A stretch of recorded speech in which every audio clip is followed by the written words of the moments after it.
अब देखिए, अब इस क्वेश्चन में क्या है कि 4 वर्षों की जनगणना में देखा गया कि हर साल अलग अलग इंक्रीज़ और डिक्रीज़ रेट है।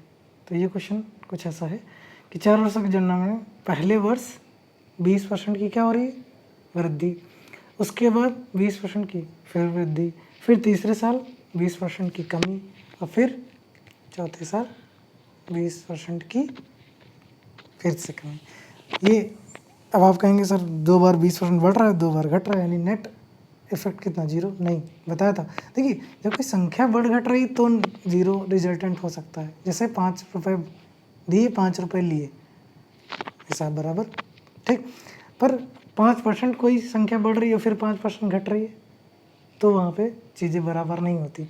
जब भी सेम परसेंटेज बढ़ेगा और सेम परसेंटेज घटेगा तो हमेशा याद रखिएगा उस राशि में, उस क्वांटिटी में कुछ ना कुछ कमी आएगी, ठीक। तो यहाँ भी सेम इसी टाइप का है। अब इसमें जनसंख्या तो दी नहीं गई है, तो हम कितनी मान लें, वही अपना फेवरेट 100, ठीक। अब पहले वर्ष कितनी बढ़ गई, 20% बढ़ी, यानी पहले वर्ष के बाद इतनी हो जाएगी, ठीक। दूसरे वर्ष फिर 20% बढ़ी, यानी दूसरे वर्ष बढ़ के कितनी हो जाएगी, इतनी हो जाएगी। तीसरे वर्ष 20% घटी, तो घटने के बाद कितनी हो जाएगी, इतनी हो जाएगी। फिर चौथे वर्ष 20% घट रही, यानी घटने के बाद इतनी हो जाएगी, ठीक। अब देखिए, कैंसिल आउट कर लीजिए, ये शून्य कट गए, ठीक। ये 12 × 12 144, और ये 8 × 8 64 बटे 100। देखिए, इसको सॉल्व करने में कभी जीरो मत कैंसिल किया करिए कि अब 2 से या 8 से काटने बैठ गए, नहीं। जीरो नीचे अगर सिर्फ जीरो है तो उनको आप छोड़ दिए, सिर्फ ऊपर अलग बड़ा करिए। तो 64 को 144 करिए, तो पहले 4 से करिए, तो 4 चौक 16, 4 चौक 16 1 17, और 4 का 4 1 5, ठीक। फिर 6 से करिए, तो 6 चौक 24, 2 हासिल है, 24 2 26, और फिर 6 का 6 और 2 8, जोड़ लीजिए, तो 6 7 4 11, और ये 6 5 11 1 12, और ये 9, यानी ये आया 92 16 बटे 100। इसको जब आप फ्रैक्शन में कर लेंगे तो कितना हो जाएगा, 92.16, समझ गए। अब देखिए, हमने मानी कितनी थी, 100, हो कितनी गई, 92.16, तो कितना कमी आया, घटा दीजिए। 100 में से 92.16 जब घटाएंगे तो कितना आएगा, ये तो हो गया 8, और ये हो जाएगा 7। ये क्या है, इसमें घटेगी, यानी निगेटिव साइन लगा दिए, चाहे घटने को ऐसे दिखा सकते हैं। समझ में, सिंपल सा था।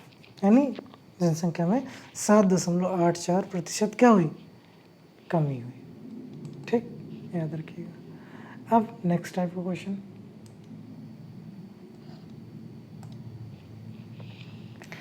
देखिए, ये अब जो अगला टाइप हम लोग डिस्कस करेंगे, ये बेसिकली होते हैं वेन डायग्राम बेस, ठीक। वेन डायग्राम पढ़े होंगे, आरेख, जिसमें हम लोग कुछ इस तरह बनाते हैं, गोले गोले गोले ना, रीजनिंग में पढ़ते हैं, ठीक। तो कुछ इसी टाइप का समझ लीजिए। अब इसमें क्वेश्चन क्या है, पहले क्वेश्चन पढ़ते हैं कि किसी विद्यालय में 800 बच्चे पढ़ते हैं, 75% लड़के हॉकी तथा 50% लड़के फुटबॉल खेलते हैं। यदि प्रत्येक लड़का कोई ना कोई खेल खेलता है तो कितने लड़के दोनों खेल खेलते हैं। देखिए क्वेश्चन क्या है, टोटल बच्चे हैं 800, ठीक। हॉकी खेलते हैं 75%, ठीक, और फुटबॉल खेलते हैं 50%। 800 बच्चे में से 75% हॉकी खेलते हैं और 50% फुटबॉल खेलते हैं। तो बताना है कि इतने, अब कुछ बच्चे ऐसे भी होंगे ना जो दोनों खेल खेलते होंगे ना, तो भी इसमें शामिल होंगे। तो पूछ रहा है कि कितने बच्चे हैं जो कोई ना कोई खेल खेल रहे हैं, ठीक, दोनों खेल खेल रहे हैं। देखिए अब इसको हम लोग वेन डायग्राम से कैसे सॉल्व करते हैं। ये मान लीजिए ये गोला प्रदर्शित कर रहा है किसको, हॉकी को, ठीक। एक और गोला है, ये मान लीजिए दिखा रहा है किसको, फुटबॉल को। ये हॉकी का ग्रुप है, ये फुटबॉल का ग्रुप है। तो ये टोटल इसमें हॉकी में कितने थे, 75%, ठीक। और फुटबॉल में कितने हैं, 50%। अच्छा देखिए मैंने बताया था कि हर चीज़ अपने आप में कितनी है, टोटल कितना होगा, 100% ही तो होगा। अब 75% हॉकी खेल रहे हैं और 50% फुटबॉल खेल रहे हैं, अगर इन दोनों जोड़िए तो कितना हो रहा है, 125%। कुछ समझ में आया क्या? यानी जो 25% बढ़ रहा है, ये पता है ये वो बच्चे हैं जो दोनों खेल खेल रहे हैं, ठीक। यानी हम ये समझ गए कि ये जो हिस्सा जो दोनों में कॉमन है वो कितना है, 25, ठीक। तो अगर ये 25 है तो ये 50 हो जाएगा और ये भी 25 हो जाएगा। अब इससे आप पिक्चर क्लियर कर सकते हैं। देखिए टोटल सम 100 ही होना है, ठीक। हमने कैसे दिमाग लगाया कि ये दोनों खेल खेलने वाले 25% होंगे, ऐसे, क्योंकि हॉकी अगर 75% खेल रहे हैं, फुटबॉल 50 कर रहे हैं, तो दोनों का सम कितना हो गया, 125। अब टोटल 100% है, ये जोड़ने 125 हो रहा है। इट मीन्स इनमें 25% ऐसे बच्चे हैं जो दोनों खेल खेल रहे हैं, ठीक। यानी ये 25 इसमें भी जोड़े जा रहे थे 75 में, और ये 25 इसमें भी जोड़े जा रहे थे। अब अगर हम प्रॉपर वेन डायग्राम बनाए तो कुछ ऐसा बनेगा, ठीक। यानी 25% ऐसे हैं जो दोनों खेल रहे हैं, ठीक, हॉकी प्लस फुटबॉल दोनों खेल रहे हैं। 50 ऐसे हैं जो सिर्फ हॉकी खेल रहे हैं, सिर्फ हॉकी, याद रखिएगा, ओनली हॉकी। अब इसी क्वेश्चन आ जाएगी सिर्फ हॉकी कितने खेलेंगे, तो 50, ठीक। और ये 25 क्या है, ये सिर्फ ओनली फुटबॉल है। आई थिंक क्लियर हो गई पिक्चर। अब आपसे पूछा क्या है, परसेंटेज पूछता तो आंसर 25% रहता, पर पूछ रहा है कितने लड़के हैं जो दोनों खेल खेल रहे हैं, यानी 25%। तो 800 का क्या करेंगे हम लोग, 25% निकाल देंगे। तो 25% कितना होता है, 1/4। तो 800 का 1/4 करेंगे कितना आ जाएगा, 200। ये आंसर, यानी 200 बच्चे ऐसे हैं जो दोनों खेल खेल रहे हैं। एक दो क्वेश्चन और देखते हैं ताकि और क्लैरिटी आ जाए।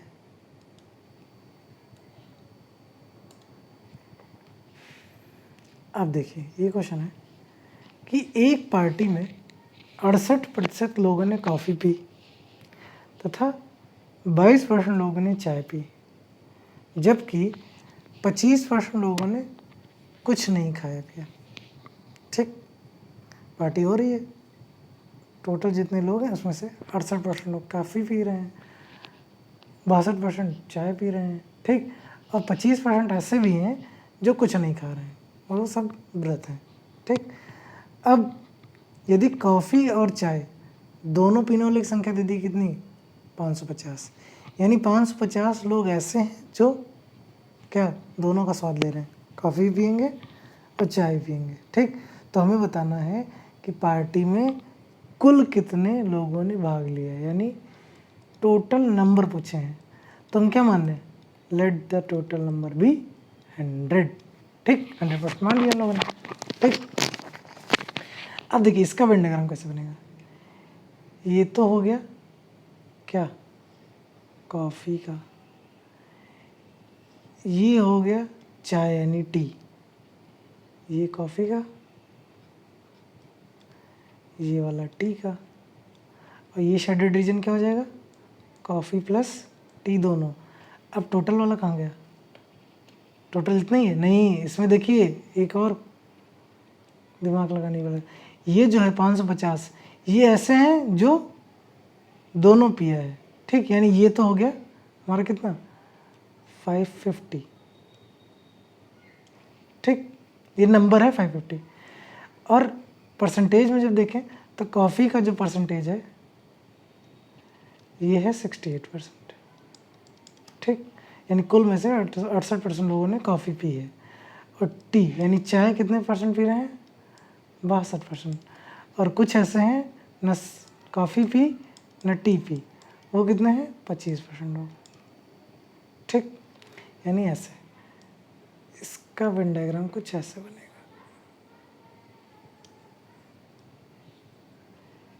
ये आयत दिखा रहा है टोटल, ठीक।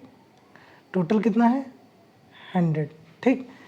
25% ऐसे हैं जिन्होंने कुछ नहीं पिया, इनको हमने बाहर लिख लिया, ठीक। अब देखिए 68%, 62%, ठीक। यहाँ जो प्रॉब्लम आएगी वो आएगी किसके कारण, ये फंसाएगा कि 25% लोगों ने कुछ नहीं पिया। तो देखिए हमने माना था 100%, अब इसमें से 25% लोगों ने कुछ पिया ही नहीं, यानी जो कुल पिएंगे वो कितने होंगे 75%। ये क्या है, इतने ही पीने वाले हैं, ठीक। अब देखिए कॉफ़ी 68%, ठीक। टी 62%, तो इन दोनों को जोड़ें, 68 + 62 हो गया हमारा 130%। अब देखिए इससे क्या समझ रहे हैं आप, पीने वाले 75% है, पर यहाँ जोड़ने में कितना आ रहा है 130, यानी ये जो एक्स्ट्रा बढ़ रहा है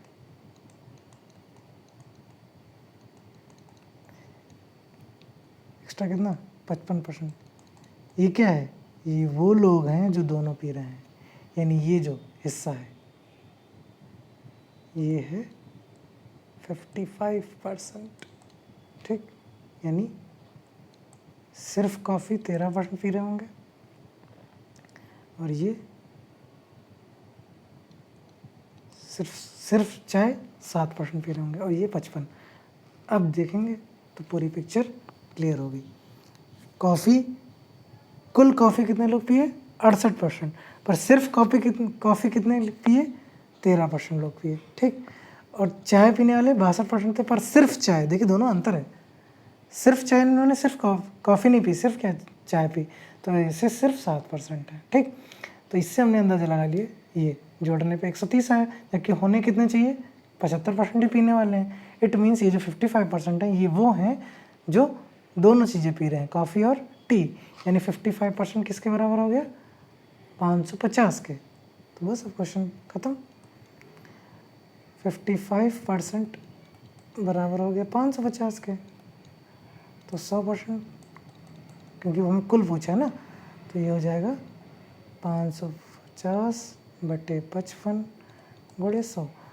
तो 550 को 55 से काटेंगे तो 10, और 10 × 100 कितना हो गया 1000। ये आपका, याद रखिएगा इस टाइप क्वेश्चन थोड़ा सा कंफ्यूज करते हैं बच्चे। क्या करते हैं, कहाँ गलती होती है, वो इसको समझ में नहीं आता क्या करें, इसको इग्नोर कर देते हैं। ये क्या, इसको पूरा 100 मान लेते हैं, पीने वाले क्या 100, और इसमें फिर ये 130 घटाएंगे तो आता है 30, और वो 30% को इक्वेट करते हैं 550 से, आंसर अलग आएगा और गलत रहता है, और पहला ऑप्शन भी वही होगा, जानते ही हैं आप, ठीक। इसलिए जब इस तरह के क्वेश्चन आए कि किन्होंने पार्ट नहीं लिया, इन्होंने नहीं पिया, तो उनको आप टोटल में से पहले ही घटा दें, ठीक, उसके बाद सॉल्व करें।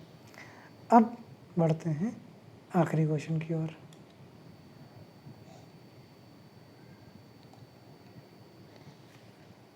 आखिर में इसके बाद एक और है, देखिए अब क्या है, अब एग्ज़ाम बेस्ड है।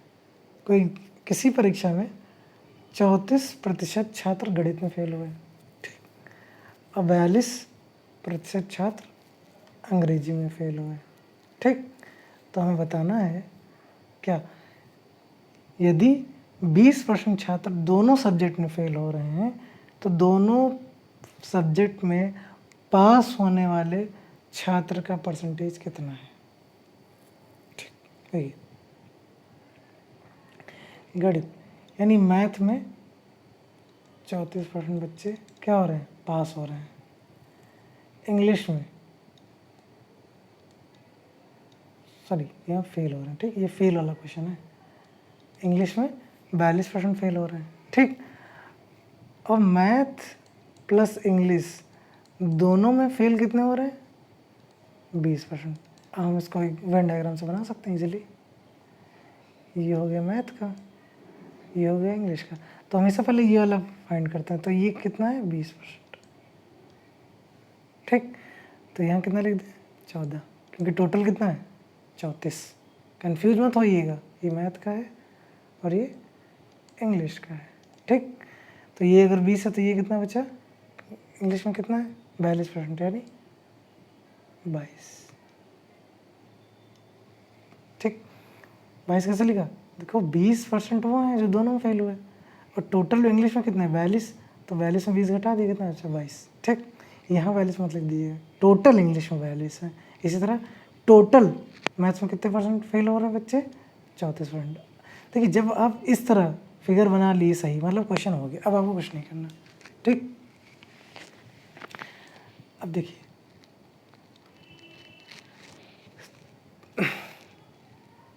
20% छात्र दोनों में फेल हो गए। अब आपको बताना है कि दोनों विषयों में पास होने वाले छात्रों का प्रतिशत क्या है। आप कहेंगे सर दोनों विषय में फेल हो रहे हैं 20, तो पास होंगे 80। अरे भैया ये नहीं होगा, अलग देखिए, टोटल कितने बच्चे होते हैं 100। अच्छा फेल कितने हुए, मैथ में 14 फेल हुए %, इंग्लिश में 22 हो गए, और दोनों में 20 हो गए। इनको आप जोड़ दीजिए और इसी को किससे घटा दें, टोटल यानी 100 में से घटा दें। तो ये जब जोड़ेंगे तो कितना हो गया, 20 22 42 42 14 56, यानी 100 माइनस 56, ठीक। तो कितना आया 44, यानी 44% बच्चे हैं जो दोनों में पास, 80 नहीं 44, ठीक। कैसे निकाला, तीनों का, तीनों मतलब मैथ्स का, सिर्फ मैथ्स में कितने हुए 14, सिर्फ इंग्लिश में कितने परसेंट फेल हुए 22, यानी इनको जोड़िए तो कितना हो गया 36, ठीक। यानी 36% हैं जो मैथ और इंग्लिश में फेल हुए, और 20 ऐसे हैं जो दोनों में फेल हुए, महान बच्चे थे, ठीक। तो ये हमारा टोटल हुआ कितना फेल होने वाला, और टोटल कितने माने थे 100, 100 में से हमने 56% घटा दिया, आ गया हमारा 44%। लास्ट, किसी परीक्षा में अंग्रेजी में 70% पास हुए बच्चे, मैथ्स में 80% पास हुए, और 10% दोनों विषयों में फेल होते हैं। याद रखिएगा, यदि 144 बच्चे दोनों विषयों में पास होते हैं तो कुल बच्चों की संख्या क्या है। देखो यहाँ खेला कर दिया उसने, खेला क्या कर दिया, ये पार्ट 70% 80% बात कर रहा है वो पास में, और ये जो 10% दिया ये फेल में। तो इसमें आप गड़बड़ मत कर दीजिएगा कि आप दोनों का मान लें 10, ये 10% दोनों में फेल वाला है, दोनों में पास वाला नहीं है। दोनों में पास होने की संख्या कितनी दी है 144 दी है, ठीक। इसमें आपको संख्या ही दे दी, परसेंट नहीं। तो पूछा है कि कितने परसेंट टोटल होंगे, तो टोटल अभी तो पता नहीं, तो हम मान लेंगे 100, ठीक। यही में निकालना है, हमने क्या माना टोटल 100%। इंग्लिश में कितने पास हुए 70%, ठीक, ये पास वाले हैं। इसी तरह मैथ्स में 80% पास हुए, ठीक। अब देखिए 10% जो है इंग्लिश प्लस मैथ्स में फेल जो हुए हैं, ये कितने हैं 10%, ठीक। अब वेन डायग्राम की मदद लेते हैं।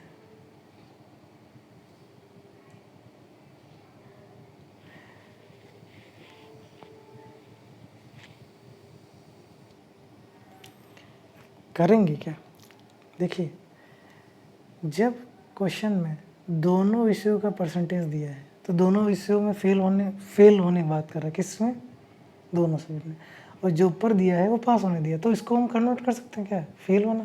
देखिए जब 70% पास हो रहे हैं तो फेल कितने हो रहे होंगे 30% फेल हो रहे होंगे, कॉमन सेंस की बात है। इसी तरह मैथ में अगर 80% पास हैं तो फेल कितने हो रहे होंगे 20% फेल हो रहे होंगे। देखिए इससे क्या होगा, क्वेश्चन ईजी हो गया। देखिए जो वेन डायग्राम बनता है वो सेम बेसिस पे तुलना करना है। देखिए पास तो तीनों में पास पास, यानी ये भी पास वाला होगा, ये भी पास वाला होगा, और ये भी सब पास वाला। ये नहीं हो सकता कि यहाँ पास वाला यहाँ पास वाला बीच वाला फेल। तो देखिए ये हमें दिया है कि 10% ऐसे हैं जो दोनों में फेल हो रहे हैं। ये है इंग्लिश का और ये है मैथ का वेन डायग्राम। ठीक, 10% दोनों में है। तो देखिए इंग्लिश में फेल कितने हो रहे थे, 30, टोटल 30, और 10 दोनों में, यानी ये हो गया 20 और ये हो गया 10। यानी सिर्फ अंग्रेजी में फेल हो रहे हैं 20% और सिर्फ मैथ में फेल हो रहे हैं 10%, टोटल 30 और 20। ठीक, इसी तरह अब कुछ बचा ही नहीं पिछले वाला क्वेश्चन। तो फेल कितना हो रहे हैं टोटल, टोटल कितने फेल हो रहे हैं, 20 + 10 + 10 यानी 40। यानी 40% बच्चे ऐसे हैं जो 1 या 2 विषय में फेल हो रहे हैं। तो पास कितने होंगे, हमने क्या माना था, 100 - 40 यानी 60%। यानी 60% बच्चे हैं जो पूरी तरीके से पास हैं दोनों में। और इनकी नंबर संख्या तुम्हें दे दी कितनी, 144, मीन्स 60% = 144। तो 100% निकालना है, तो ये हो जाएगा 144/60। ठीक, गुणे 100। सॉल्व कर लीजिए, कितना आएगा, 240। 0 से 0 काट दीजिए, फिर 6 से भाग दीजिए, कितना 24 आएगा, और 10 से बड़ा, ये आंसर। यानी कुल 240 बच्चे हैं। इसमें आपको क्या दिमाग में रखना है कि जब वेन डायग्राम बनाएंगे इस तरह तो सेम लेना है। अगर बीच जो भी दिया गया हम उसको इसमें कन्वर्ट कर लेते हैं, किसमें, दोनों कॉमन वाली जो बात करी हुई, यहाँ फेल में दिया था। ठीक, तो हमने क्या किया, ये पास वाला डाटा हमने कन्वर्ट कर लिया फेल में, कि 70% पास को हमने क्या लिख दिया, 30% फेल। यहाँ मैथ में 80% पास था तो हमने इसको कन्वर्ट कर लिया 20% फेल। अब ये हमारा आसानी से वेन डायग्राम बन गया।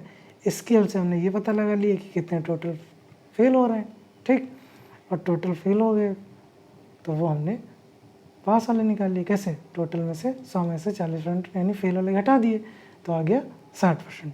यानी 60% ऐसे बच्चे थे जो दोनों पास थे। और इनकी संख्या में दी गई है क्वेश्चन में कितनी, 144, यानी 60% बराबर 144 के, तो 100% हो जाएगा 240 के। तो ये आज परसेंटेज यहीं पे वाइंड अप करते हैं। अब आपको करना क्या है, किसी बुक से परसेंटेज लगाना शुरू करिए। बस याद रखिएगा सीजे लेवल का मत लगाइएगा। अभी हम लोग पेट लेवल का पढ़ रहे हैं। जब हम लोग एसएससी की मैथ्स करेंगे तो उसमें और एडवांस तक अच्छे से जाएंगे। ठीक, पर अभी जितना ज़रूरी है पेट के लिए उतना हम लोग पढ़ रहे हैं। ठीक, रिवीजन करिए, जो चीज़ ना समझे उसको 2 बार देखिए, 3 बार देखिए, फिर भी डाउट बना रहे कमेंट करिए, हम लोग उसको सॉल्व करने की कोशिश करेंगे। प्लीज़ वीडियो को लाइक करें, शेयर करें, सब्सक्राइब करें। मिलते हैं नेक्स्ट वीडियो में। Till then bye, take care.